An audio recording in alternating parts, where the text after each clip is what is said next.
Good morning, everybody. You are in for a real treat today. We have Maura Neal, who's going to be talking about multiple offer strategies, concepts, and a lot of other great things. I got a little piece of this a couple weeks ago, and it's phenomenal. But first up, I wanted to welcome and bring to the Zoom stage Heather Thompson to speak a little more about the Realtor Foundation and all of the great things it's doing in the community and that you can be involved in. And without further ado, Miss Heather Thompson. Thank you, Brett. I feel like I'm on kind of like a CBS stage. It's not really, but behind me, you can see my attempt at lots of houses back here, families of people we've helped. And again, this is your foundation. We like to refer to it as the social good arm of RAR. I do not believe in using the word nonprofit because I wouldn't be here if I didn't want to make a profit. And that profit is for helping neighbors in need. I think the best way to really understand what we're doing is through storytelling. I don't know about you guys, but it really makes you understand better. It makes you have empathy. And more than anything else, it grounds us. And we can all use that from time to time. Behind me, there's a picture of Trishia and Chloe. They were living in their car, and then they were able to get access to an apartment. So they go to school, they go to work. That apartment, when we got there, they had cardboard boxes for furniture. And I know you don't think that's acceptable any more than I do. They get back home from school and work, and that apartment is furnished top to bottom, pots and pans, artwork on the wall. And Trishia walks in and she says, "Oh, I can't use that table." And I was like, "Oh my gosh, why not?" And she said, "I've never sat at a table that looks like that." And I said, "Well, what do you mean?" And she said, "Well, there's stuff on it." I said, "Well, yeah, like plates and cutlery." And she said, "In my world, that doesn't happen. You're not given a place at the table." And I said, "Well, today you are. So let's sit down and have some lunch." So that's just one example of what the foundation is doing. And again, it's in your name. So we are pushing you out into the community, enhancing your brand as social ambassadors for good. So take a look at our website, take a look at our Facebook, see what we're all about. But I like to say that helping neighbors is really not a mission trip. It's simply a walk around the block. And so we're doing that and hope you can be proud of the good work that we're doing, again, all in your name. And thanks for the time this morning. Heather, thanks so much for all you do. Would you do me a favor and drop either the Facebook link or your contact information in the chat so anyone who can reach out? I've participated in service projects with the foundation for years, helping furnish apartments, doing some other pieces that the foundation has done, and also given financially. It is a great organization, y'all. If you're looking to do something to give back, if you've got time, they've got a space for you. If you've got some money and you want to see it put to good use where it'll ripple effect through the community, they are going to be the good stewards of those funds. Can't speak highly enough about Heather Thompson and the Realtor Foundation. Please, if you've got interest, look to her to get involved. All right. Well, again, it's my pleasure as Brett Bushnell, your 2021 president of RAR. We have a phenomenal speaker here today, Miss Maura Neal. She is an ABR, she is a CRS, she is an ePro, she is an MRP, and a second-generation realtor who combines her love of the industry and her passion for education. Before getting into the real estate business in 2001, Maura previously taught at Florida State University and University of Phoenix.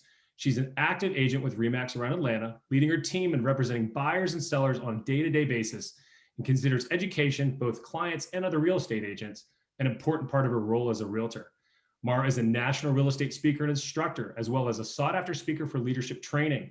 She is a member of the 2021 NAR leadership team as President Charlie Oppler's Public and Federal Issues Liaison, and is involved as an active realtor volunteer in the national, state, and local levels. Peer recognition include the 2021 CRS National President's Award and the 2015 Atlanta Realtor of the Year. Maura is a graduate of the 2016 class of the NAR Leadership Academy and is a Platinum RPAC investor, a member of the RPAC President's Circle, and a member of the 2017 class of the NAR RPAC Hall of Fame.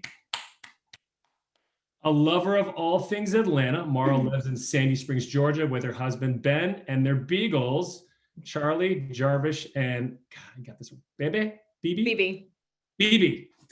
Third time. The third time I intro you, I'll get the beagles' names right. Thank you so much. I really appreciate the introduction, Brett, and thank you again to Betsy for having me back. While I get my PowerPoint up and share the screen with you all, I just want to say Big kudos to your membership and having the Realtor Foundation. This is the second time that I've had the opportunity to hear about that group from Heather. And what a great opportunity for us to be involved in our communities and for you as members to take advantage of that. It means something not just to the people that you help, but it's a great conversation starter or thing to talk about with your clients. What I have found with my own clients is they want to know about us outside of what we do as real estate agents. I mean, yes, they're going to come to you with your real estate questions, but they like to know us as people, which we're going to touch on in a little bit here in this class. My husband and I recently did a fundraiser for the Realtor Relief Foundation. He's an insane fitness buff. He did this thing called the 4x4x48 challenge. And if you don't know what that is, he ran or biked 4 miles every 4 hours for a 48-hour period. And when I say every 4 hours, it was like midnight, 4 a.m., 8 a.m., noon. I mean, it was silly. But what I found really interesting is our donors weren't just realtors around the country. Some of our clients and our service providers got involved too. So what a great opportunity for you to have those conversations about something that's real estate related and reminds your clients that you are a realtor, but about something that helps the community as well. So thank you to Heather and that part of your membership. And also, I always like to take this opportunity to remind you, especially in the last 12 months, our Realtor Association staff, haven't they just been heroes and rock stars? I mean, yes, your leadership has had to step up and perform in a way that they never had to before. But the fact that our association staff members have been able to just come together and make education continue for us, our PAC fundraising continue, membership perks and benefits continue when we're all in various states of lockdown. Such great work by them. So take every opportunity you can to thank them. One last thing about this class, if you have questions, please post them in the Q&A. I will do my very best to get to all of them at the end, but I want to kind of inundate you with an overwhelming amount of information today, and it does move rather quickly. This is usually a 2 or 3 hour CE class, so getting it in 90 minutes, it's going to be very fast paced, but because of that, I also want to assure you that anything that I talk about that's downloadable, an article, a tool like some of the spreadsheets I'm going to give you, you don't have to recreate those on your own. The very last slide is going to have a link for you to be able to access those yourself. And it's free on my website. I don't have anything to sell you. I just want to put it all on one resource page where you can access that information. So we're going to talk about running your business in a low inventory market and making money, finding ways to reconnect with your clients. And we are going to spend about the last 20 minutes or so doing a deep dive into multiple offer scenarios. One of my favorite things to teach and talk about is negotiation and strategy. So we're going to definitely touch on those things today. I have a longer class that I teach just on negotiation, which I absolutely love teaching, but we're going to make sure that you get some of that strategy that's very specific to multiple offer situations today, because I know that that's something that we're all dealing with all across the country in almost every market. We're encountering buyers who are, thanks to HGTV, scared of bidding wars, and sellers who think that that's all that they want in the world until they get multiple offers. And then they realize that there's stress and strain associated with having to pick the right one and making sure that they can pick the right one that's going to get them to closing. I like to start off every class I teach with a quote by somebody that I consider to be kind of a real estate guru, if you will. His name was Howard Britton. He's no longer with us. Sadly, he passed away a few years ago, but he was way back in the day, the president of CRS, which is now RRC. But then he also went on to start a conference and really a brand called Star Power. And some of you may remember that. I started going to Star Power conferences back in 2001 when I started in real estate as an unlicensed assistant. I was laid off from my first job after graduate school, and I was laid off right after 9/11, when a lot of companies went through layoffs and were cutting back, and there was a lot of fear and worry about the future. If that sounds similar to 2020 with COVID and the election, It was a very similar time in the job market, even though we weren't on lockdown and it was terrorism versus a pandemic, but it was a very similar situation that found me without a job. And I got into the industry that my dad was in the 80s that I swore I would never do because I don't like to work nights and weekends. So here I am. But I went to Star Power conferences with my team leader, my boss, my mentor, and at that time, my future mother-in-law. And I met this man named Howard Britton, and he would start the general session, the opening session of every one of his conferences with a great quote. And he would say that he wanted to invite you to get out of judgment and get into curiosity. And I love this because whenever I teach, especially when I teach in person and I hear the chatter in the hall on the breaks or after the class, or if it's a larger conference and I hear, talk as you walk through the hallways and through the events and networking, there's always the agents who say, well, that won't work for me. That won't work in my market. That won't work for my business model. That won't work for my clients. And I'm a firm believer that anything that you learn, especially from a practicing realtor who's in the trenches just like you, anything that you learn can be tweaked and molded and shaped into something that you can use. I like to use the example of my friend Raziel Ungar, who is a realtor in Burlingame, California. If you know anything about Burlingame, it's just outside of San Francisco. The price point is astronomical. His average price point is 2.3 million, and he does some phenomenal things for his clients. Do I have his budget? Heck no.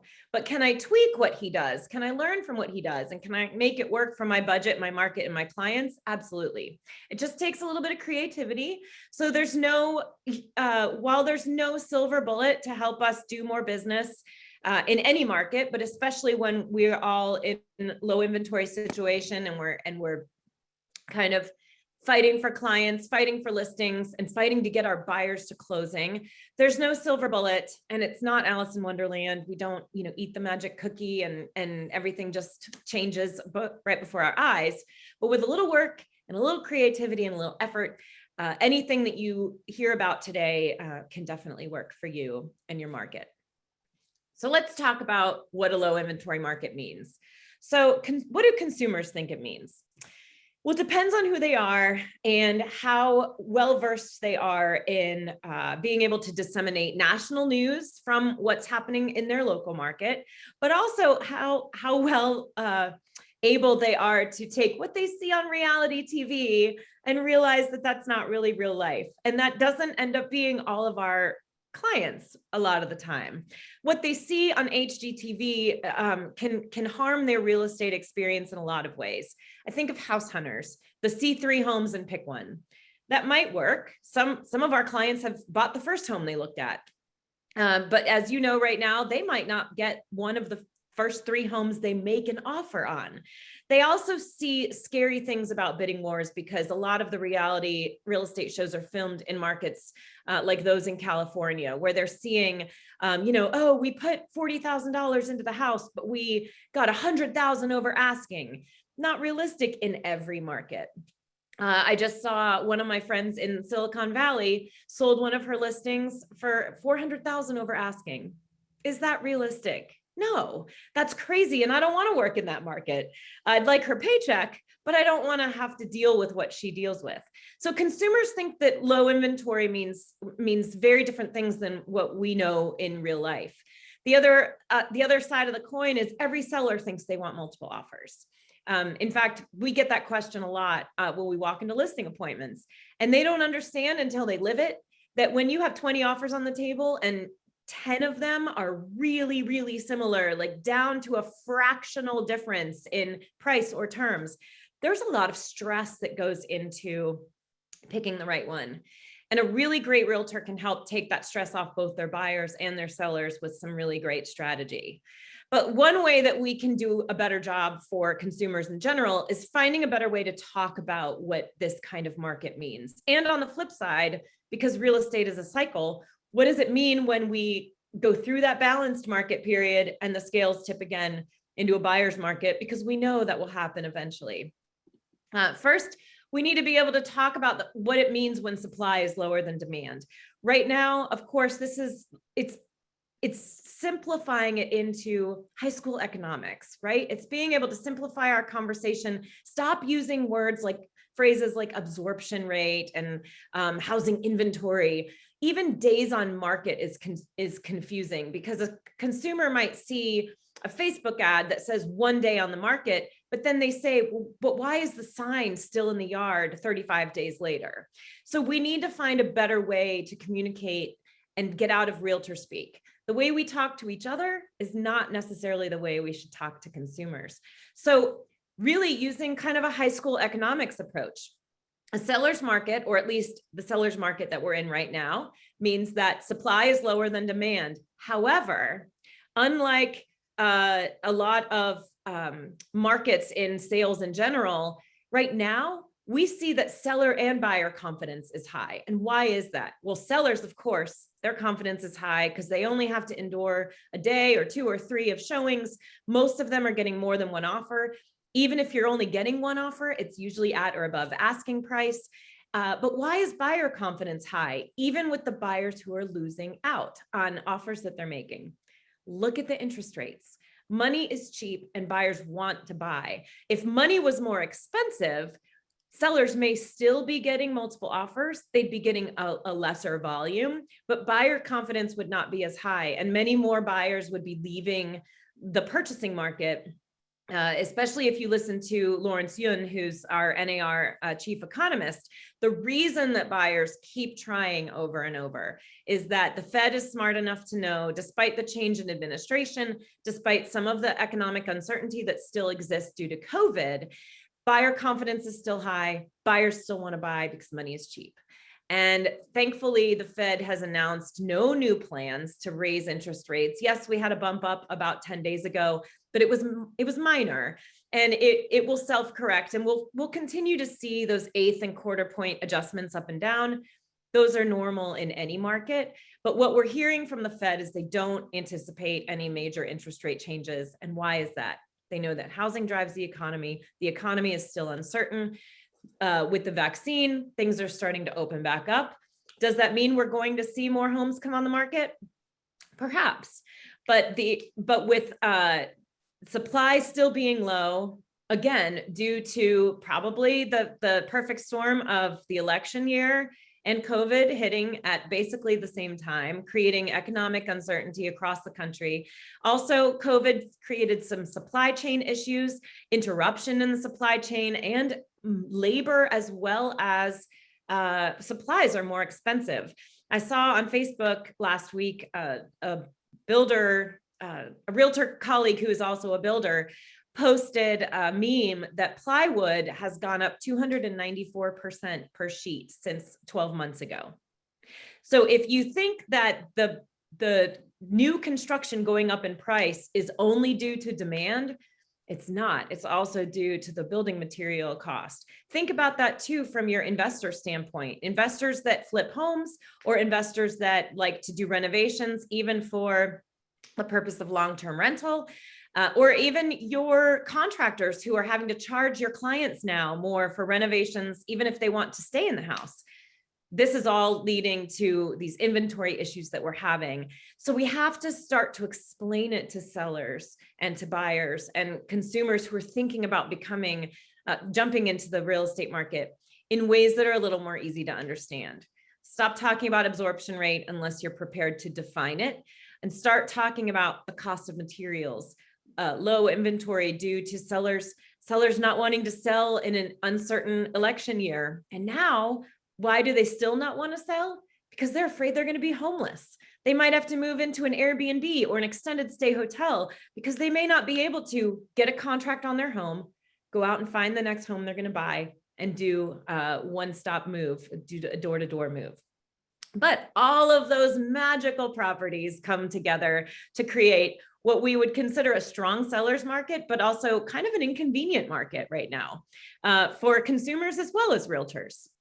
Of course, we can also talk about the flip side. We need to know how to have these conversations, because sometime in the future, we will see it again. Hopefully not to the extent that we saw during the last recession. That was a little scary in a completely opposite way. I know for us here in the Metro Atlanta area, we were one of the hardest hit with the foreclosure crisis and the number of short sales. We had such a glut on the market. We now have about 34,000 homes for sale total in the entire Metro Atlanta market, which encompasses about 22 counties. Back during the crisis, we had 150,000 on average for sale every day. So what a crazy difference a decade makes. But of course, a buyer's market is the opposite. Supply is higher than demand. But what happens to confidence? Seller confidence goes way down. Unless you're a seller with a lot of equity and you can afford to sell, you don't have a lot of confidence that you're going to be able to sell without bringing money to the table. And quite frankly, even if you do have a lot of equity, you saw what happened in that last seller's market and you think, what happened to all my money? Part of that is because Americans count their money before they have it. We count the equity in our homes as money that's actually due to us. It's only due to you if you're selling right now. But the other side of it is, think back about how you had to counsel buyers during the last recession. I'm sorry, sellers. If you weren't a realtor during the last recession, you can imagine this scenario. We would get a lot of phone calls from our clients who were very upset that their houses weren't worth what they paid or weren't worth what they still owed. And the first question we had to ask them was, do you need to sell right now? And if they said, well, no, I'm just seeing where the prices are going. Well, guess what, Mr. Seller, Mr. Client of mine, I'm underwater too.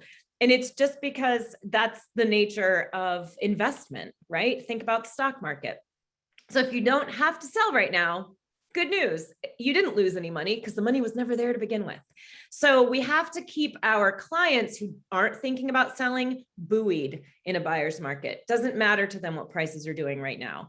And those who do need to sell, we need to be able to talk about how we can help them to make that happen, or what are their alternatives. And of course, that buyer's market can be scary for the opposite reasons of the market we're in now. What we'd all love is a balanced market, right? The same number of sellers as there are buyers, everyone's happy, it's a win-win, but that kind of utopia is very rare and very hard to come by. My point is, we have to think about talking to consumers in a better way. We have to be more responsible about the phrases and the terminology that we use. And we need to get out of that jargon of realtor speak and into talking to people in a language they can understand. And it doesn't mean dumbing it down, because I don't think, non-real estate savvy consumers are stupid. We just get into talking about things in a way that we understand, because we do this every day. And it's the same as when I walk into a meeting with my financial planners, where I have to say over and over again, can you please explain that to me in words that my small math resistant brain will understand? So that's how consumers are thinking about low inventory. But what do real estate agents think low inventory means? Well, it depends on if you're a listing heavy agent, and you might be like, hey, bring on the listings. I'm selling them like hotcakes. But even that is going to mean more work for you, because you'll have more offers to review consistently. What I hope it doesn't mean is that you get lazy with your listings. I'm seeing a lot of listings by some good realtors in my market with iPhone photos for their listing photos. So side note, don't get lazy with your marketing and the way that you serve sellers just because you're going to get 10 offers. Keep up the high quality of work so that it doesn't affect your reputation down the road. But if you are not a listing heavy agent and you are working with buyers and sellers right now, or you're struggling to get listings because you work on a referral only basis and a lot of your clients aren't thinking about selling right now, you might think that this market means that the sky is falling. And of course, part of what I want to do today is to get you away from that mindset. We're going to reframe and refocus the way that we're thinking about what the market means and how we get business. And what I really want us to be able to do, both for ourselves and for consumers is to take what we see as potential threats and actually turn that into a different way of thinking about the market conditions and what we're seeing right now as opportunities to think differently, opportunities to work on your business model and figure out what's working, but what's not, what can you change and turn into new business opportunities, and also opportunities to get curious. Why not innovate now when the market is telling us that it's time to do that anyway? So one thing I want to talk about, and this one is a pretty back to basics approach, but I think that we all need to be in this mindset in every market, is thinking about how well you really know your business.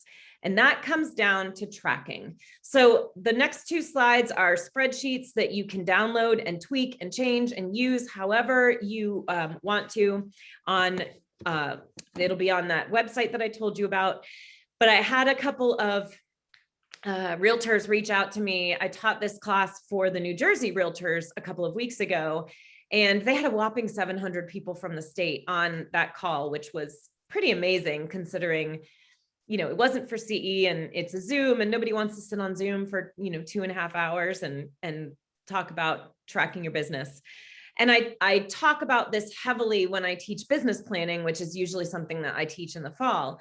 But I've had a handful of realtors reach out to me after that New Jersey class, and they said, I used your spreadsheet, especially the next one, which is tracking closed transactions. And we'll talk about that in a minute. They said, I sat down and I used your spreadsheet and I actually learned some new things about my business. And two of them were longtime veteran realtors who also said in the same messages, I really didn't think that doing something this simplistic or that felt this simplistic would help me learn anything about my business. I only did it because I wanted to prove you wrong. And I actually proved you right. So I want you to think about tracking your business. And you may think you already do this really well. And if you do, great. But if you pick up something new in this little segment, then that makes me even happier. So the first thing I want you to think about tracking is from today forward, every one of your leads. So that includes those leads that are going to come in where you just know they're not going to go anywhere. Somebody put a phony name or a fake email address, or the phone number just doesn't look legitimate. It's missing a digit, or you know the type. Their email is don't email me at idon'teverwantohearfromu.com, right? So, but even those leads are important to track. Why? Because you want to see if there's a pattern of where those kind of, I would like to call them garbage leads, where those garbage leads are coming from. Because if they're coming from a source that you are spending money on, now's the time to change that up and not spend money there anymore. So I like to tell a story about how when I left my team back in 2012, so I told you that my first boss in real estate was soon to be my future mother-in-law. She's now my ex-mother-in-law and my ex-business partner. And that would be, if we were in person, a conversation for cocktails after class. But the short version of the story is, we had gotten to the point in our business relationship where I had outgrown the business model that she was comfortable with. And she didn't want to do a lot of online innovation. She didn't really want to do social media. She didn't think there was any value in blogging and content creation. And we had just come to a point where it was time for us to part ways. But my fear was that I wasn't going to be able to generate business in a way that would be sustainable for me to go out on my own. And any brokers that are on this call, as I said in the meeting a couple of weeks ago, this is not my spiel to get your agents to leave you, or team leaders. This is not my spiel to get your agents to leave you. This is just to get people to know their business better. So I sat down with a good friend of mine who's a bit of a mentor, and he said, you need to start tracking your business. You need to track where every piece of business comes from and where every closing has come from. So he told me I needed to track all of my closed transactions from the past 3 to 5 years. So I got licensed in 2005. This was 2012. So I basically just went back over all of the closings I'd ever had. I was averaging 15 to 20 transactions a year on my own. But when he asked me where that business came from, I said, well, it came from the team. And he said, I seriously doubt that. Are you sure?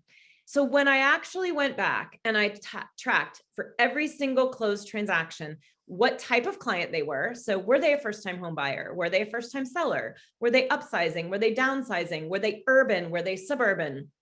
And then I tracked the lead source. Where did they come from? Did they come from the team? Did they come from an agent that referred them to me because I met that agent at a conference, or from a repeat business, or a referral from a client?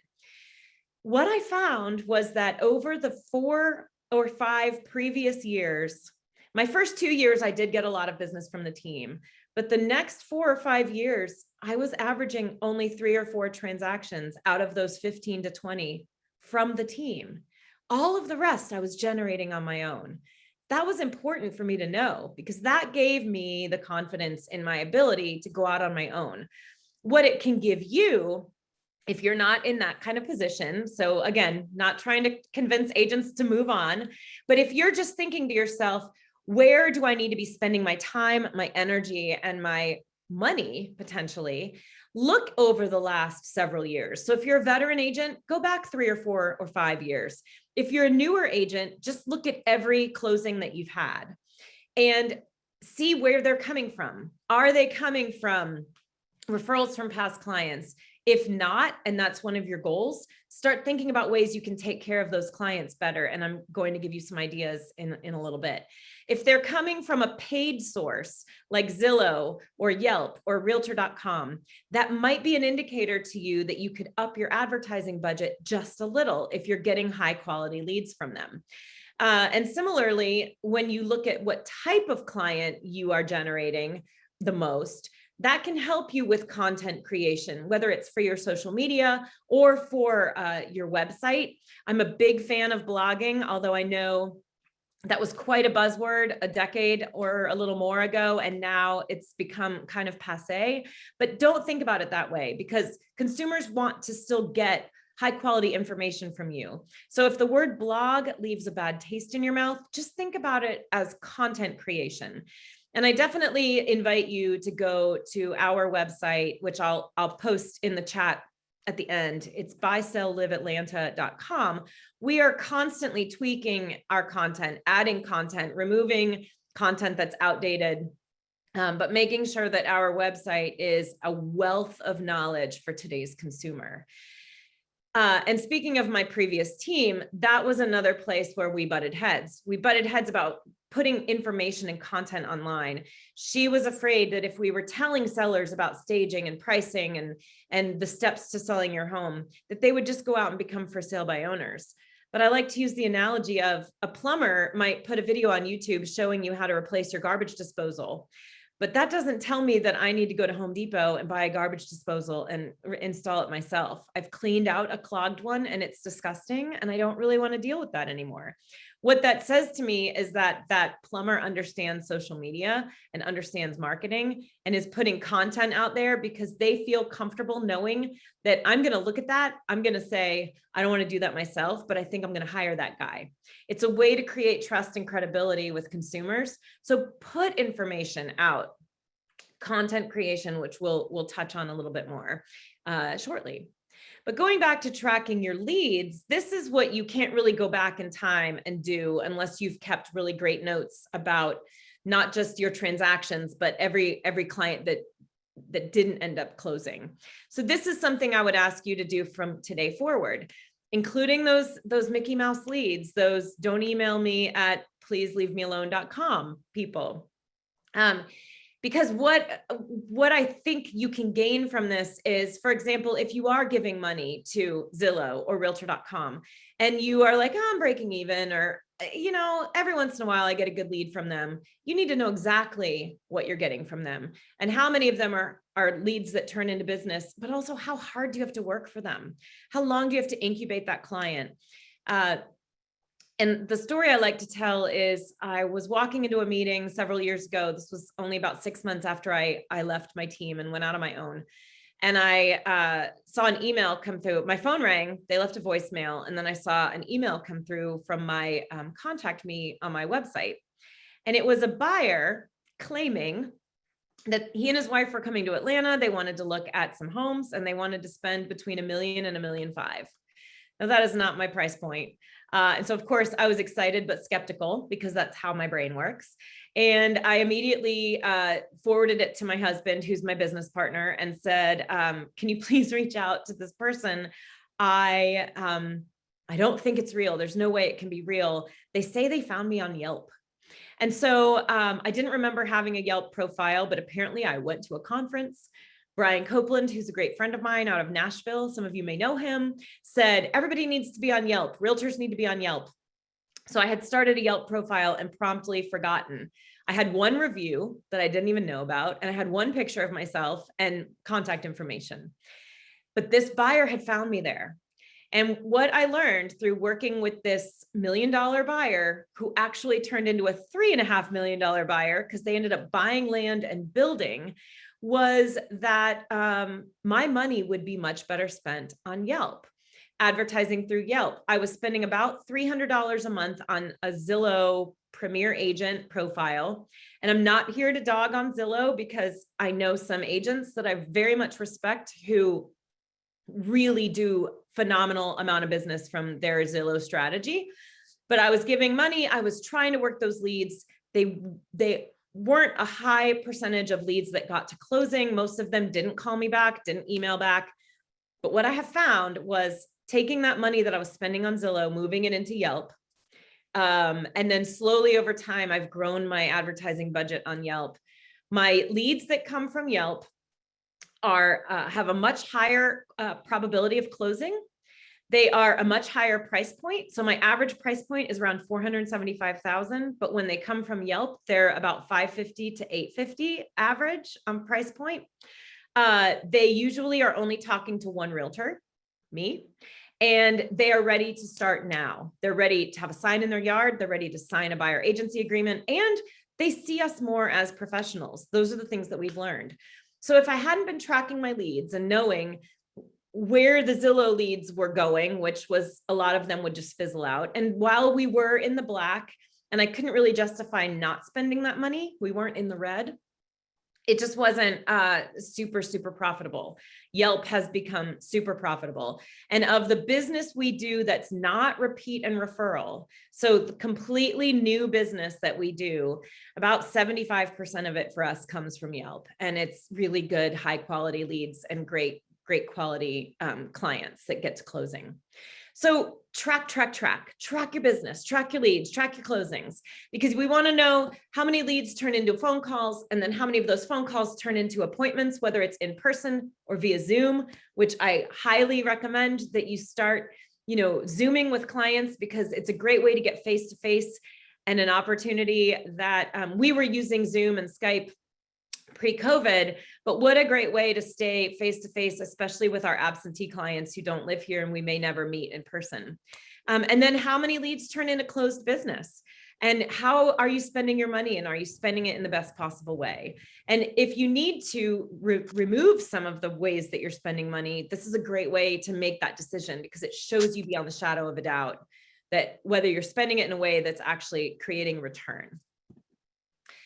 It also helps you to know your ideal client. And I'm going to talk a little bit about content creation over the course of today, but I think about knowing who your ideal client is. And that's that client that you find that there's a pattern, right?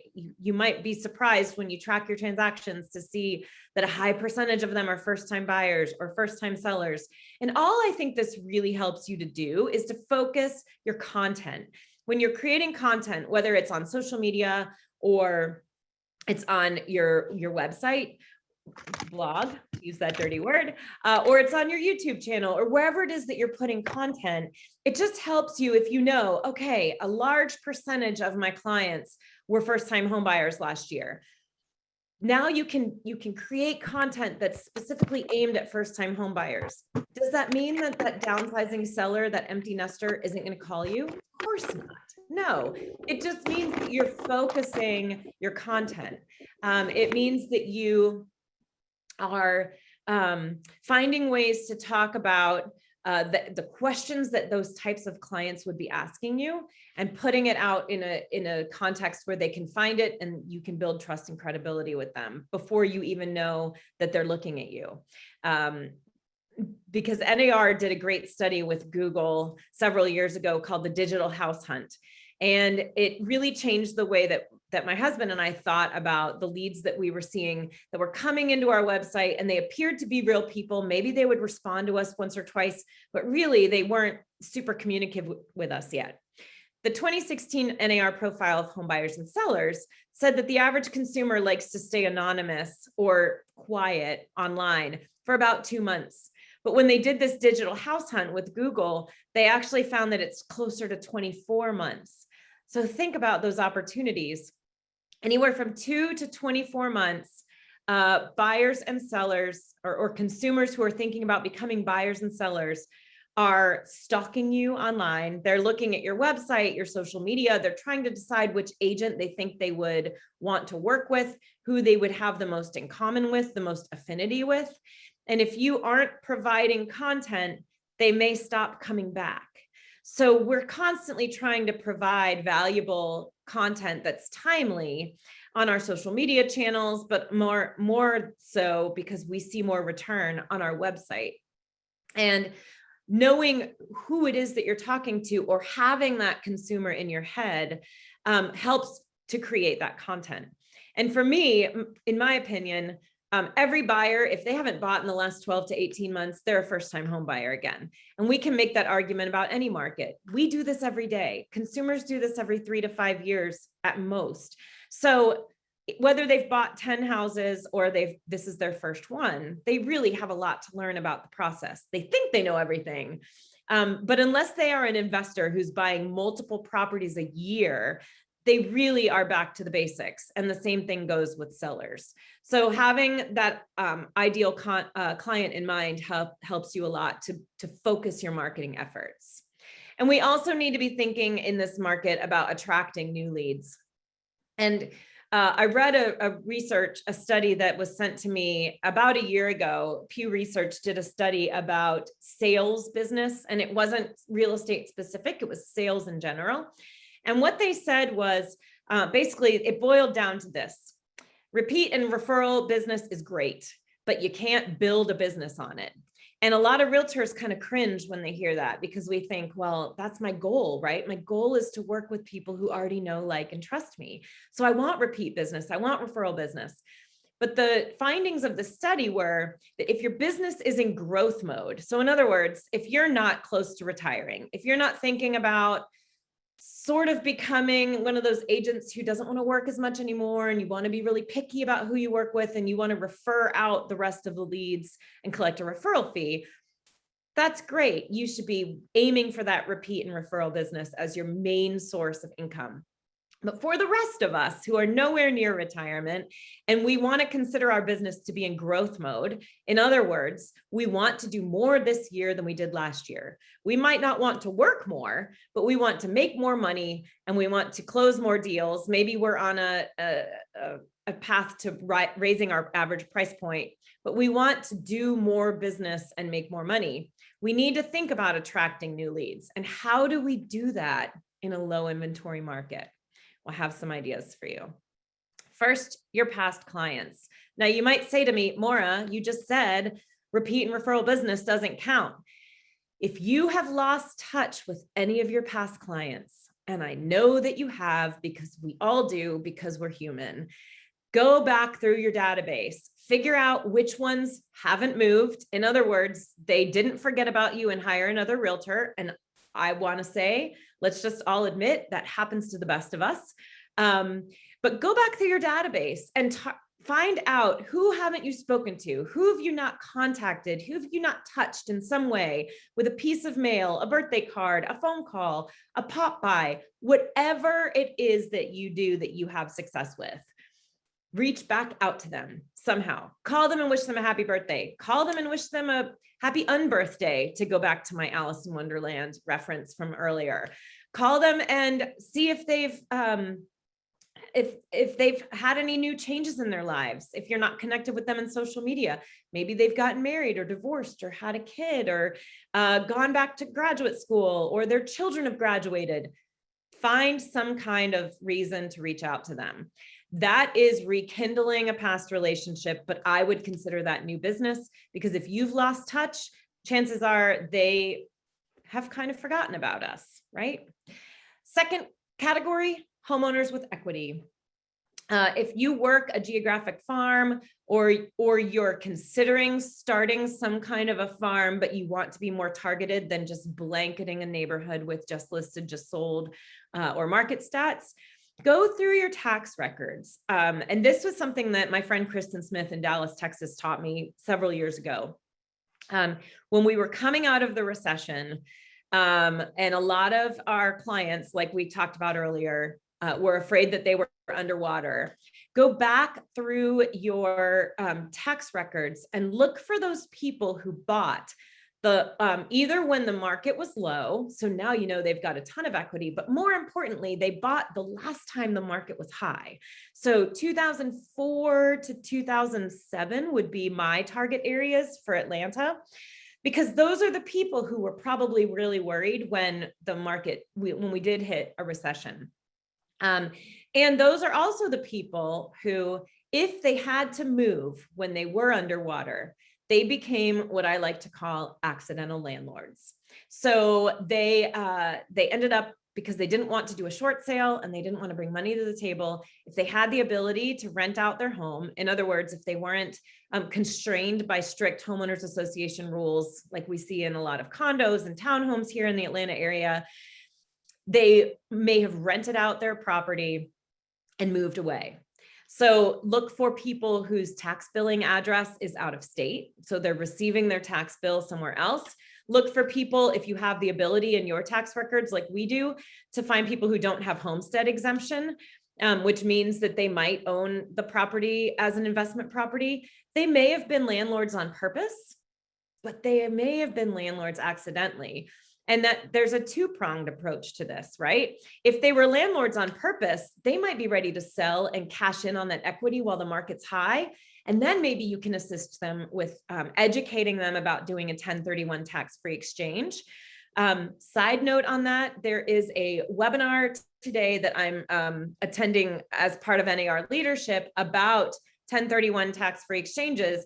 As you can imagine, they are up on the chopping block every year in Congress, and with the new administration, they are in serious danger of being eliminated.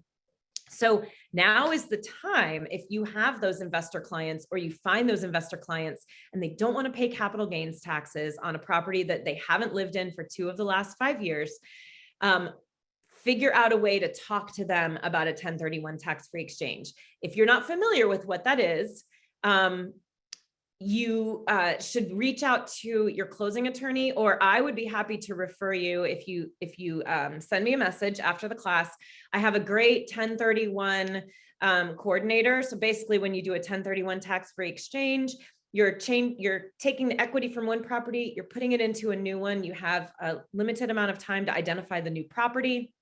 But you do need an intermediary. You need a coordinator, someone who's going to do the paperwork, and it's different from a closing attorney or a title company. So if you need one of those, I'm happy to refer you, and that person can provide you with some materials and some talking points. But that benefit for investors may go away. NAR has always done a great job at lobbying to keep it, but keep in mind that it's always up on the chopping block, and it's in more danger this year than ever. Speaking of those investors, they may want to do that 1031 tax-free exchange. They may just want to sell outright. They don't mind paying capital gains because they just want to walk away with some cash. But if they were investors on purpose, they may become your new clients. And a lot of people think that a seller's market is a bad time for investors to buy because there is competition. We are working with a number of our regular investor clients right now, and we've just taken on a few new ones. And the reason that a seller's market could be a good time for an investor to buy more properties, even though they are in competition and they're going to be paying a little bit higher prices than they might regularly? There's a few reasons. First of all, there are going to be buyers who just can't set foot in this market as a buyer right now, or just get frustrated, right? Even though buyer confidence is still high, we might see that some of our buyers, we just had one that said, I think I'm going to rent for a year. I'm going to risk paying higher interest rates. I'm going to sign another 12-month lease, and I'm going to try again next year. So we need to incubate them. We need to keep them around. We need to stay in touch. But they just got a little frustrated, and they felt that they were just giving and giving and giving and not getting anything back. So investors can capitalize on the fact that some of our interested buyers right now might turn into renters. They can capitalize on the fact that some sellers who want to sell and cash in on that equity right now may need a place to live until they feel comfortable jumping into the market as a buyer. Or if it's an investor who's really savvy and they have the ability to create a short-term rental. In other words, they're legally allowed in their market, in the neighborhood, complex, whatever, and they want to be super savvy about it, they could very inexpensively furnish a property, turn it into a short-term rental, and market it to, sellers who are selling, need a place to live. And a lot of times those types of consumers are willing to pay a premium for that rental because it is such a short term. And the other reason is, if your market is anything like ours and rent regularly outpaces mortgage rates. In other words, it's always more expensive to rent than it is to buy. Investors in our market usually cash flow right off the bat.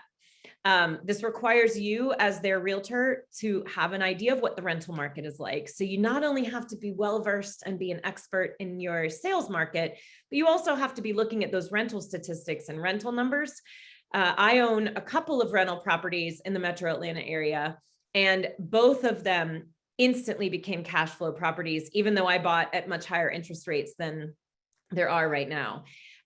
So it's definitely something for you to be talking to investors about, targeting those landlords that you find through your tax record search, and maybe even talking to some of your past clients, talking to them about becoming investors if they're looking for a way to diversify their investments and diversify their portfolios.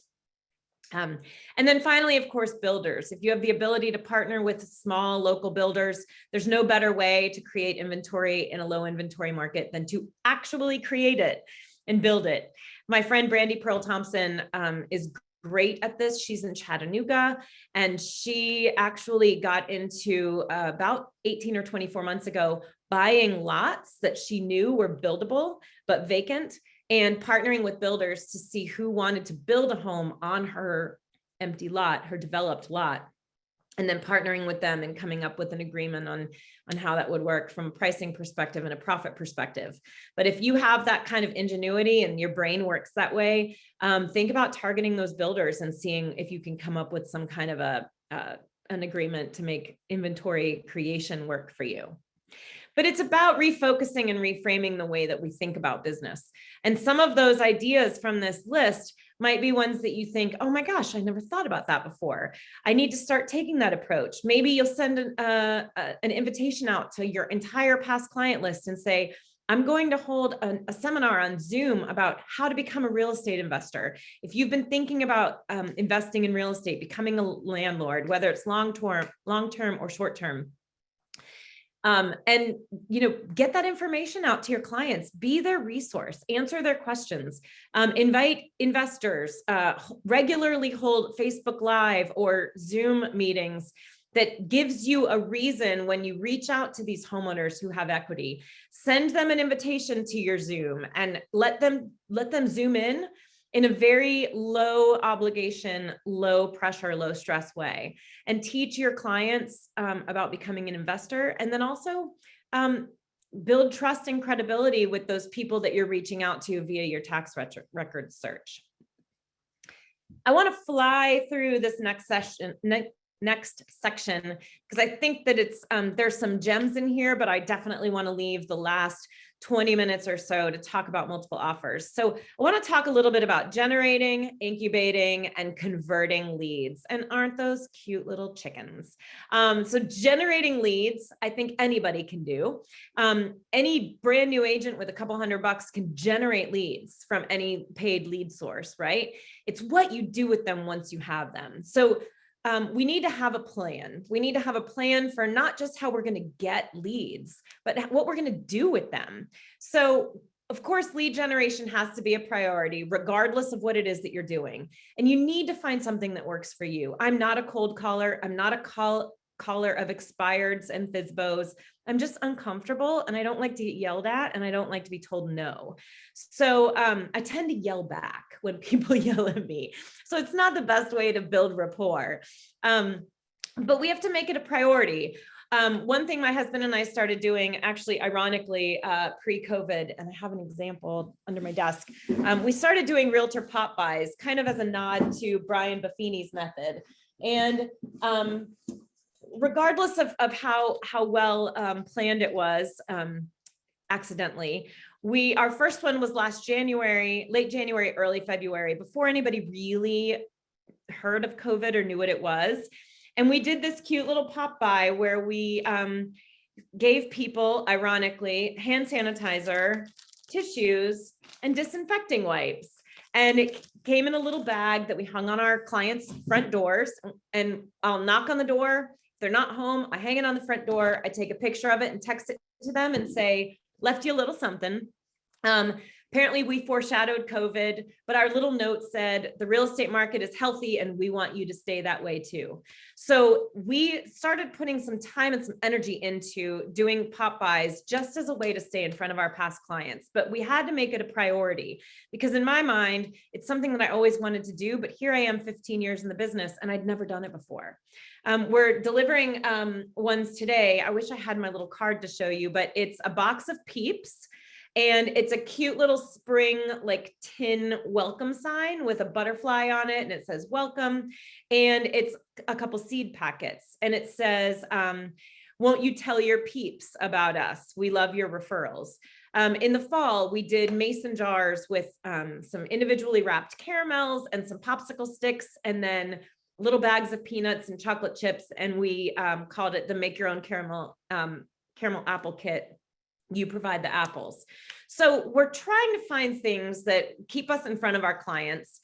Yelp is our lead generation that is for that new business piece.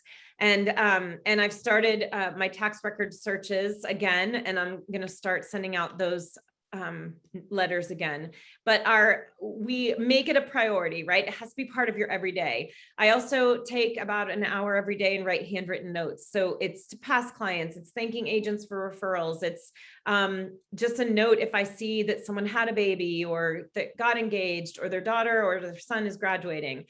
But you not only have to make it a priority, you have to give it time. No one marketing effort is going to work the first time you do it. You have to give it 6 to 9 months to really make an impact. So you have to budget for that. And what do you have to budget? You have to budget your ideas. So again, have a plan. You have to budget your time. And in some cases, you have to budget money. And what I will tell you is the saving grace for our pop buys is the Dollar Tree. I got my Peeps, my little tin signs, $1 each, and my little seed packets 4 for $1. And it doesn't matter so much what you put in, as long as it has a hook and it keeps you in front of them. But just keep in mind, lead generation can't be passive. And I've been guilty of this in my career. I am someone who kind of likes to sit back and wait for the business to come to me, but that's not a way to run a business. So I have to get out of my comfort zone and be very active about the way that we generate leads. Once that lead has started communicating with you, whether it's a past client or it's somebody new that just came in from your website or Yelp or Zillow, we need to be immediately responsive and we have to add value. and to anticipate their questions before they have them, which is where that website content comes in. We almost always have a blog post or a page on our website where we can very quickly respond and say, here's a great link that gives you a lot of, here's a couple of pieces of information about that, but here's a great link that'll give you even more. We're sending them to our website. We want them to go there and find how valuable it is. This is also something that I do with my contract to close. Almost every single one of my emails that goes out during that contract to close period will have a link to our website. So for example, if they're getting their utilities information, we have a whole page on our website about setting up your water service, because in Georgia, it's run by the county or the city, and there's some rules and regulations, and there's some extra steps that in the process. And we also give them county by county every single website where they would go to get the information depending on what county or city they're moving to. When it comes time for them to start talking to movers, we say, now's the time. You definitely want to interview a few movers. Click here for more information. And there's moving tips and referrals to moving companies that we like and trust. But I'm constantly sending our clients and consumers to our website, because that's where they can stay longer and they can explore. And I just had a current client. She's purchasing a condo in Atlanta. I sent her the email about the reminder that it's time to set up her homeowners insurance last week. And she emailed me back a couple hours later, and she said, I just spent 2 hours just bumming around on your website. There's so much great information there. I'm so glad you sent me that link. She had originally been using it to search for properties, but she'd never really explored. We also have 30 plus steps to buying a house, 30 plus steps to selling a house. We send that to our clients early in the process. They can read them all. They can jump around. They can peruse whatever they want.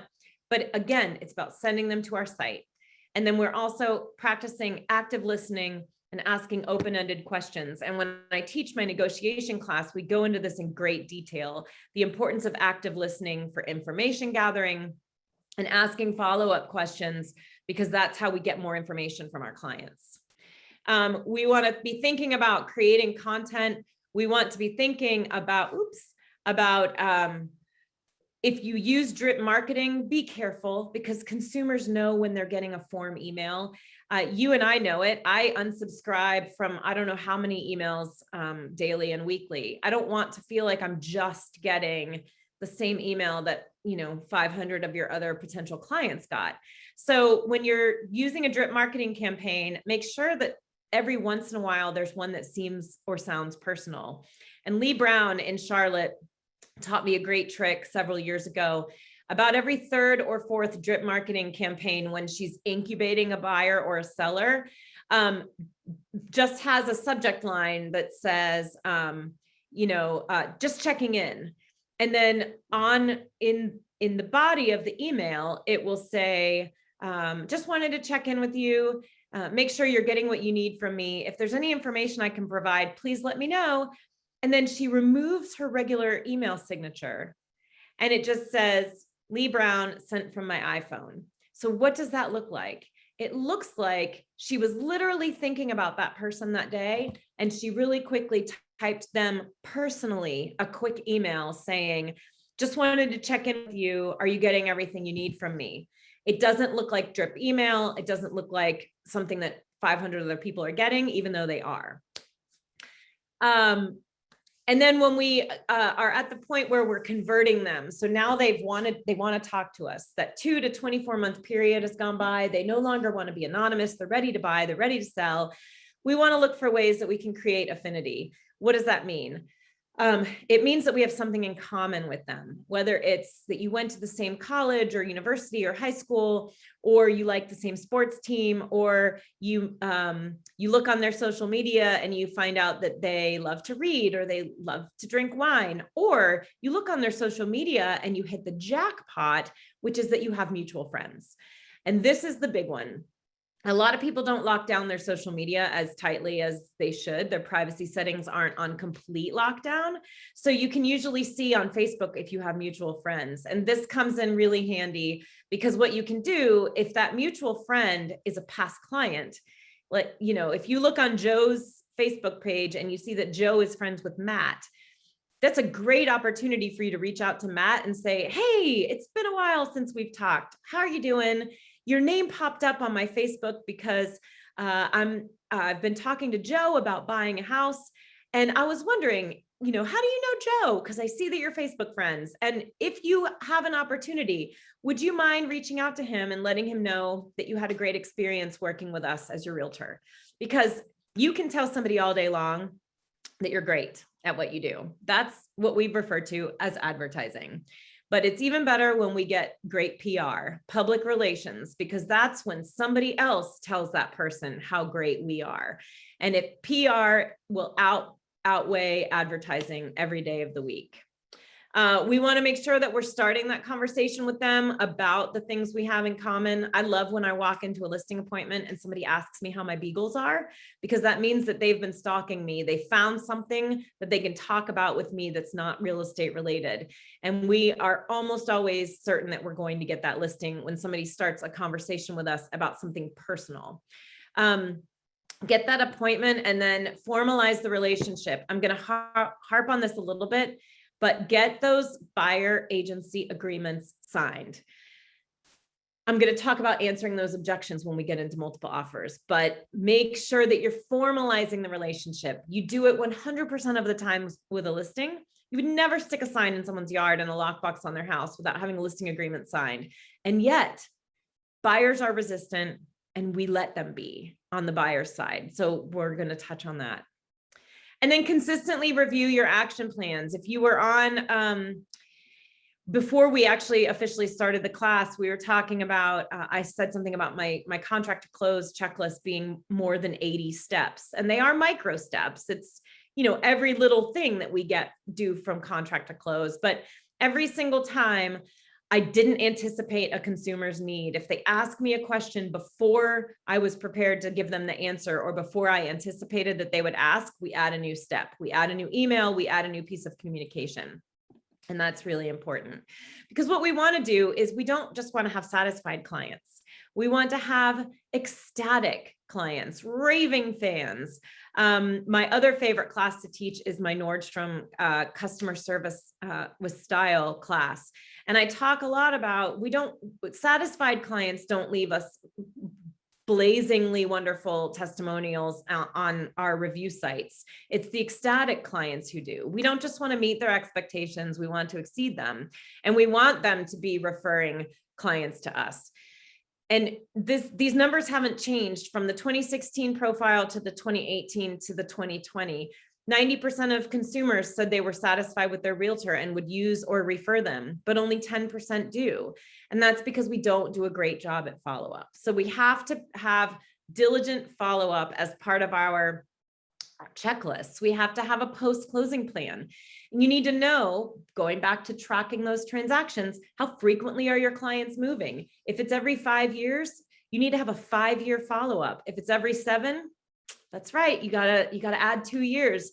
Don't let them fall off of your consciousness and vice versa, because your follow-up plan, your post-closing plan wasn't sufficient.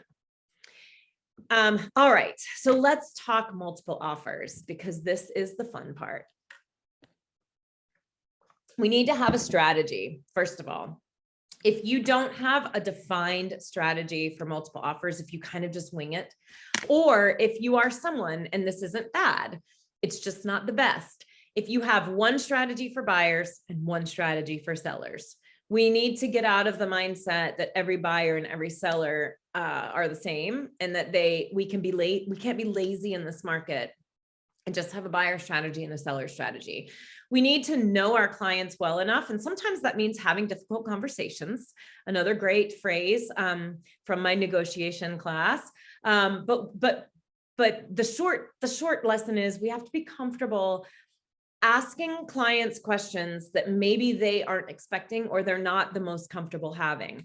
We have to ask questions. For example, we have to ask questions like, Are you comfortable going $5,000, $10,000, $15,000 higher than what your current pre-qualification letter says? I'm not telling you need to look at a higher price. I'm telling you might have to pay that price to get the house that you want. We also have to ask questions. I just had a really lengthy conversation with a client. They needed to buy before they could sell, or they at least needed to get it under contract because their house needs were so specific. And I'm talking specific to the point where it was a little silly in my mind. For example, the wife wants a house with a turret. In other words, one of those rounded rooms on the front that's usually the formal living room or the home office. She had to have a house with a turret. Well, how often in a low inventory market are we going to find a house with a turret that meets all their other criteria? Master on the main, basement, turret, move-in ready. So they really needed to be able to jump on the house that came up that fit their needs. And they weren't going to be able in this market to make an offer that was contingent on their current house selling or closing. So they needed to talk to the lender about that. But then we needed to have the conversation. I said to them, I'm fairly certain, like 99.9% certain, your house is going to go in multiple offers. It did. They got 20. And it's going to go for over asking. It did. They got 25,000 over. And that we're going to be able to be so in charge and have the upper hand with those buyers that we're going to be able to get you the closing date you want, meaning we'll do back-to-back closings, your sale and your purchase. I'm 99.9% sure. But what if something happens? If you don't have the down payment for the new house because it's wrapped up in your current house, do you have a family member that you can go to, that you can ask for a very short-term loan? Because we can't have the contingency on the purchase and we don't want it to affect your sale. So asking the kinds of questions that kind of make consumers squirm, but being able to articulate to them that the reason we're asking these questions is we have to know you so well that we can create a strategy that's just for you. I'm going to refine this very generalized buyer strategy that I have for every single client, and I'm going to personalize it. And that's something that a good realtor has a strategy. A great realtor refines it and individualizes it for every client. And we have to be able to sell it, not just to our client, but we have to be able to sell it to the other agent. So if you're the buyer's agent, you have to be able to sell your strategy to that listing agent. You may not come in with the best price, but you might have the best terms. And likewise, as a listing agent, if you've put together a multiple offer notification, which we're going to talk about, you need to be able to sell it to those buyer's agents. Hey, I'm giving you all the information you need to write a super strong offer. You just have to write it and bring it to me. And before we go on, because I am going to give you some very specific verbiage for some stipulations for your contracts, I want to remind you that I'm not an attorney. I love legal dramas on TV. I love the practice. I love How to Get Away with Murder. I'd love to play one on TV, but I am not an attorney. Likewise, I am not licensed in your state unless you are also licensed here in Georgia. So my advice and my disclaimer to you is, please, before you use any of the contract stipulations that I'm giving you as examples, you consult your broker and your legal counsel to make sure that your broker is okay with it and that it will fly with your state rules. So please, please, please. You also don't need to take pictures of the screen, though I welcome you to, because they will be available for you to download on the link. So buyer strategy. Always, always, always conduct a buyer consultation. 100% of the time, even if it's 20 minutes at a coffee shop before you go out and look at houses. I know some buyers come into town, they've got 2 days to find a house, they got to move quickly, but this is your opportunity to educate the consumer on the market.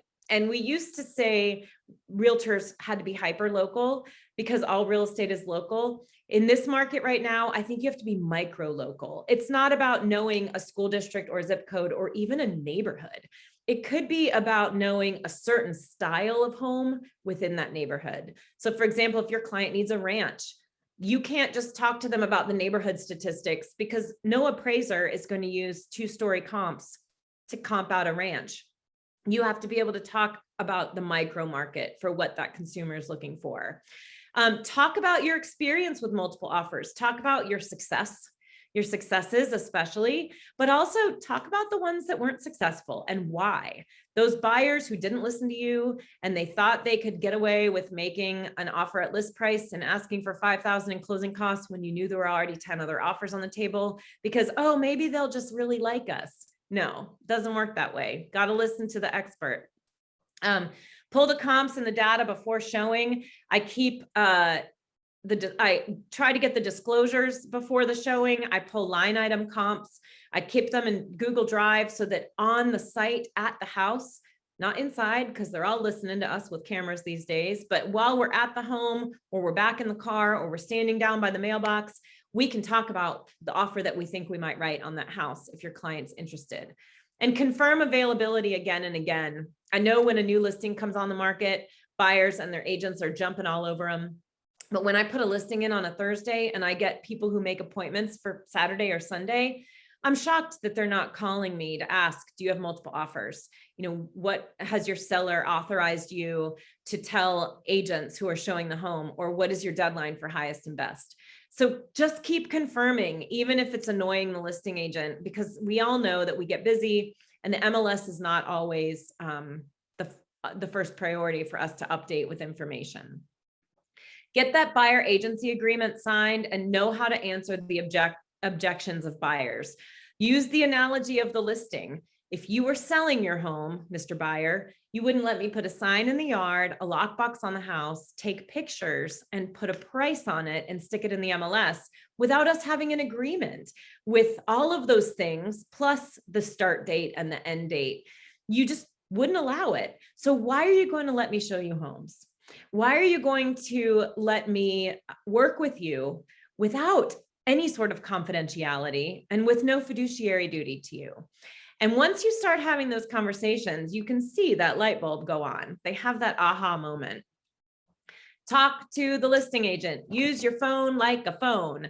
I know how it feels. I would much prefer to text with people. I am an extroverted introvert. I don't love confrontational phone calls.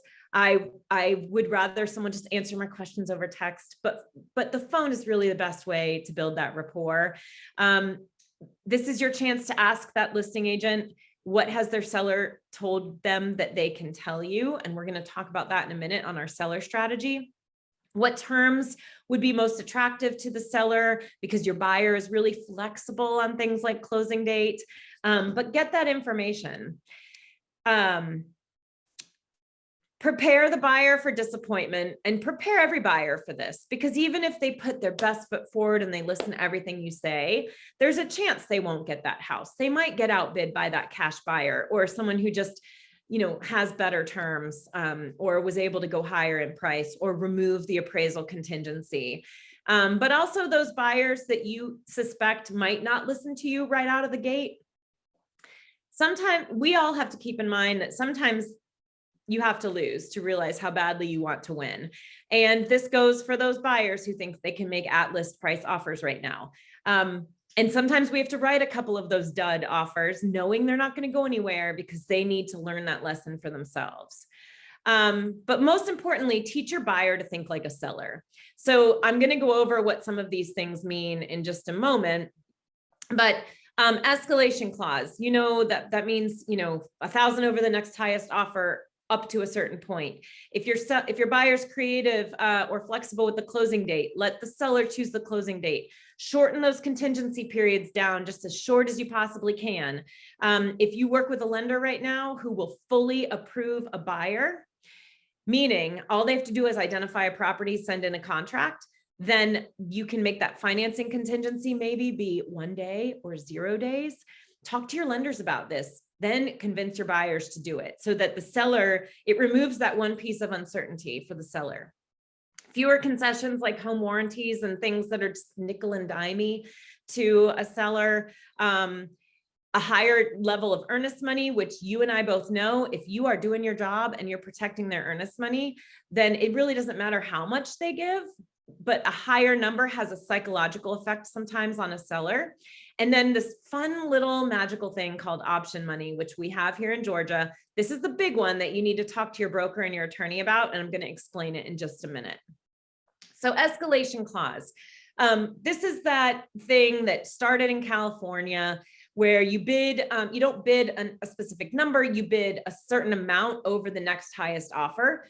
Always put a ceiling and always ask that in the event that your buyer's offer is chosen, the seller will share the next highest offer with the buyer to prove in a gesture of good faith that this was the next highest one and this is why I'm getting you to give me this much more. I always choose a unique number. So instead of 1,000 over the next highest offer up to 330, well, what if somebody bids 330? I always do 1125 over up to 331, 125. It just gives you sometimes that little extra edge that it takes to jump, because a lot of buyers, when they pick a number, it's going to be, 320, 325, 330, 335. Give your buyer that little extra edge with just that little nudge over. If your buyer can allow flexibility with the closing date, then pick a range. Most lenders will let your buyer lock their interest rate for 60 days without it costing them anything. And I'm actually working right now. I have a buyer with a credit union that they let them lock for 90. And I have a buyer doing a physician's loan, which they are few and far between these days. And we don't even teach about them anymore because they just are hard to find. But Truist, if you work with doctors, again, message me and I will give you my loan officer at Truist who still does physician loans. They're a great program. If you are a working physician, you can do 0% down for up to $750,000 and 5% down for up to $1 million. And it's pretty phenomenal. And their rates are super competitive. So if you work with doctors or you want to market to doctors, having knowledge of that program is a really helpful thing for you to have in your back pocket.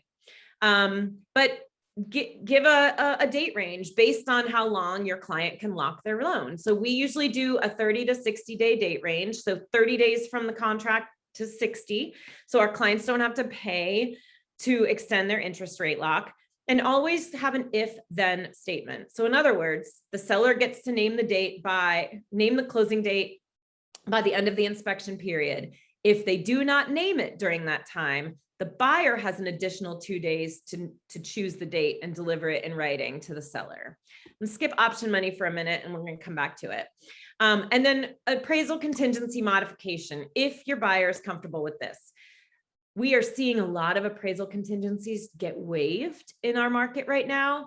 That's a thing to discuss with the buyer and the lender, and make sure that you super diligently do your homework with the comparables to make sure that that's a smart choice and that you could defend the contract price to an appraiser if you had to. A way to kind of make this a little more palatable maybe to your buyer, if they are super serious and they're ready to go, instead of waiving it completely, do a modification. So basically this expects the seller to have skin in the game, at least to their list price. So if I have a buyer who's bidding $25,000 over the asking price, my buyer might agree that, okay, if the property comes in between the list price and my 25,000 higher, I, meaning the buyer, will bring the difference to closing. But if for some reason that appraisal comes in under list, then it becomes that we're up for renegotiation. And that means that the buyer and the seller are both having some skin in the game. And this has won us a couple of multiple offer scenarios lately. I'm very proud to say that our last 6 offers that we wrote in multiple offers all won. And that was pretty exciting for our buyers because it shows that, we were able to create a strategy that worked for that buyer, but also for that seller through the conversations that we had with the listing agent. But 3 of them had this appraisal contingency modification where we were able to talk to the listing agent and say, look, you and the seller priced this home. You obviously had some confidence in where you priced it. We are bidding over. We have confidence in the amount that we're bidding over. So if we can agree that we both need to have some confidence in our pricing, meaning the seller's list price and the buyer's up to price, then that this is a great kind of win-win for everybody. And then back to option money really quickly. This is the big one to check with your broker and your legal counsel, make sure that this is legal in your state. But this could be the straw that breaks the camel's back and gets that seller to choose your offer. So basically, and as a side note, I did not create this. This is verbatim from our contract. So this is in the Georgia Realtors residential purchase and sale agreement.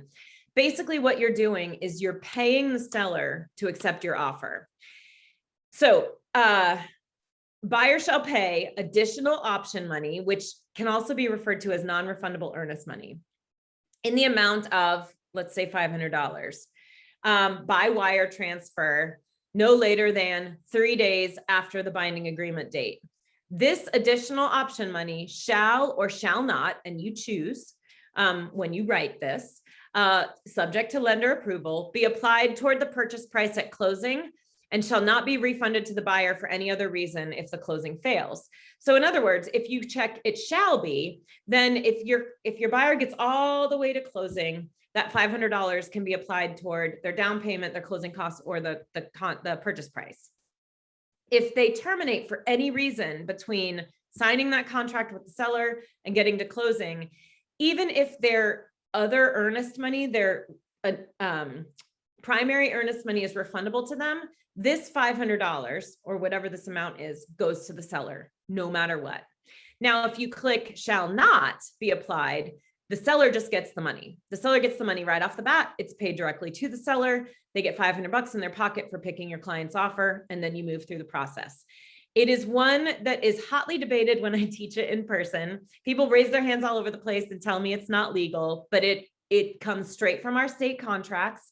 I've never actually talked to legal counsel in a state at an association where it's actually illegal, but it is something that you may need to tweak with your broker or your legal counsel to get the verbiage correct so that it does fit what is allowable in your state. And also, obviously, always run it past your lender or that buyer's lender before using it. But it is a very successful one. If you have a client who loves a house so much that they want to go with that. And I know I have 2 minutes left, so I'm about to do seller strategy, and then I will definitely look at Q&A, and I'll get you that link. And then if anybody wants to stick around for Q&A, they certainly can. So seller strategy is pretty simple. Obviously, your job is going to be to look at all of those offers once they come in and disseminate the data for your seller and help them make a choice. But there's ways that you can help ahead of time. Encourage your seller to think like the buyer. In other words, if a buyer is desperate for their house, that buyer is going to want to know, how do I make my offer so incredibly attractive? And how do you do that? With information from the seller. So any information that you can discuss with your seller and they can give you permission in writing to share, we usually write it into the listing agreement. What they agree is public knowledge.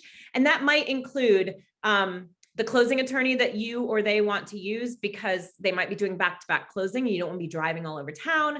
The closing date that's ideal to them, if they're listing right now and they want to stay in the house until their kids finish out the school year, and any other terms that are important to them. And then we also, in addition to our listing agreement, we put it into a multiple offer notification. And the minute that second offer comes in, they have signed it, we have signed it. This goes out to every agent who has submitted an offer, every agent who is showing, has shown, might send an offer. This is also really great from a fair housing strategy standpoint, because this is a way that you can show every buyer's agent got this form, and meaning that you assume that every buyer did. So a discrimination case that says maybe a buyer didn't get a house for a certain reason, you can show that on your side of things, it happened. Really quick note on fair housing. This article, first of all, on multiple offers from Realtor Magazine is going to be up on my website. Download it, read it. Let me know if you have questions, because I know we're at the end. Here is my link so you can get it. But really quick note on fair housing. Please put on your listings as the listing agent that you will not accept buyer love letters. These are a huge fair housing nightmare. Think about the protected classes, race, color, ethnicity, religion. How can those things be shown? in pictures that buyers want to include with their love letter. Like, here's a picture of me with my baby and my dog.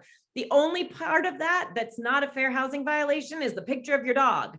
If you show that you have a kid, that's familial status. If you show a picture of yourself, that's race, color, ethnicity. If you're standing in a church, that's religion.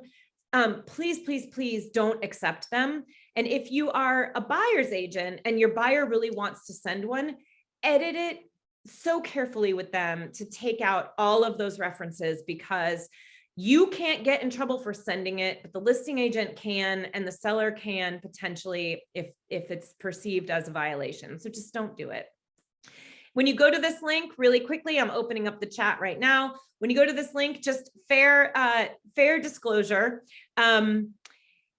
It will take you to a survey first. There's a couple questions there. If you want to join my agent to agent newsletter, again, I've got nothing to sell you, but I send out a monthly-ish newsletter of marketing tips, books I've read, podcasts, tips, strategies, whatever.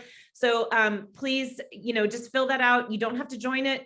Once you click submit, it'll get you to the page that you want to bookmark. I think it comes to you in an email. And also it asks if you liked this class enough and you'd be willing to write me a testimonial, because I practice what I preach. That's what I would love from you. But again, you don't have to, so no stress there. There is a question if my slides are available on this link. Unfortunately, no. I had a realtor a couple of years ago who took my slides that I was generously providing and start teaching my content. So we don't do that anymore, but all of the really informational, interesting, useful stuff you will find and be able to download. Let me look and see current market situation in North Carolina. That is something that you need to get from an expert, meaning from your association, your MLS, or your broker. I would do you a disservice if I commented on your market. The due diligence fee sounds like, yes, that sounds like option money. So it just is called something different, and maybe you can find a way to make that even more attractive. Someone said it's always applied to the down payment or the closing costs. Maybe you can find a way to give it straight to the seller. I see that it's required. Wow, up to 20,000, 50,000. Holy mackerel. Okay. Your market's just like ours. We were named the third most competitive market in the country last Friday by a Landlords report, and we're only behind San Francisco and San Jose, whose average price is 1.2 million. So yeah, we're seeing everything go up, and that includes the DD fee. Yeah, so it's. I put a link in the chat to my website, my real estate website, and that is different than where you're going to go to find the resources. And that's just if you want to look at content and things. Again, it's on trust. Don't copy and paste, but use it for inspiration. I trust you guys. Are there any other questions? Was it helpful? Was it useful? I hope so. Feel free to unmute or drop in the chat or whatever else you've got. I've already used your strategy. I mean, I ran the strategy before of, hey, we're going to have a set time frame. We're going to start showings here. We're going to stop showings here. We're going to look at offers here. But I have inculcated that into my listing agreement now. So it's totally signed off on, and what we're going to run on timeline. And so we don't get into scramble and people don't change their minds because it's in writing and it's signed and agreed to. I think using that, not just getting your sellers to sign off in the listing agreement or in an addendum that where you're telling them this is my strategy, but then they're agreeing to it. That is so useful. But then also putting those things that you're allowed to share, again, with the highest and best deadline, putting all of that into a form that you can send to the showing agents, the buyer's agents, so that they feel, because what's worse than, blind bidding in a multiple offer situation is already hard enough, right? Your buyers are like, well, why can't we know what the other offers are? Well, sure, then they'd know what yours is. So it's that blind bid process that I think scares them, but at least having a guideline. And if they can't adhere to all of the suggestions from the seller, that doesn't mean their offer won't get selected. They should still maybe make an offer and try to make other things stronger, like that due diligence or option money or that 0 days financing if you can do it. And then try to work around the things that might be hurdles. But there are definitely ways, if we're willing to put the time and the effort and the creativity in, there are definitely ways to help our consumers, all of us, to help them better. We just have to make that more of a priority, especially in a market like this. Yeah, I've also started to see too, I don't know about your market, but folks that are saying, no love letters, which is great. I totally like that. But then also they want no expiration of offers, right? Because they want time for it to be seasoned. And then also no escalation clauses. Escalation clauses in North Carolina have been kind of you can do it, but with a warn from the commission and from the piece.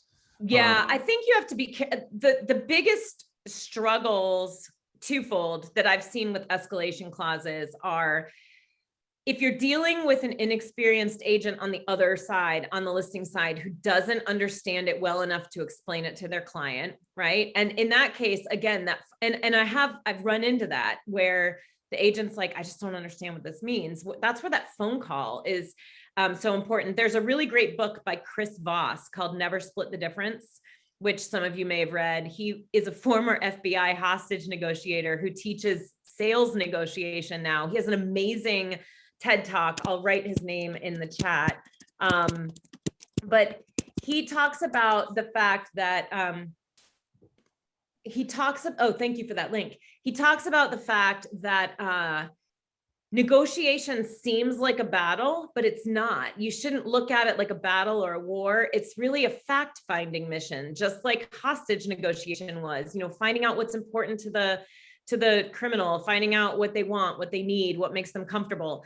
So it's, when you look at it as fact-finding, it makes it make sense that you need to have those phone conversations.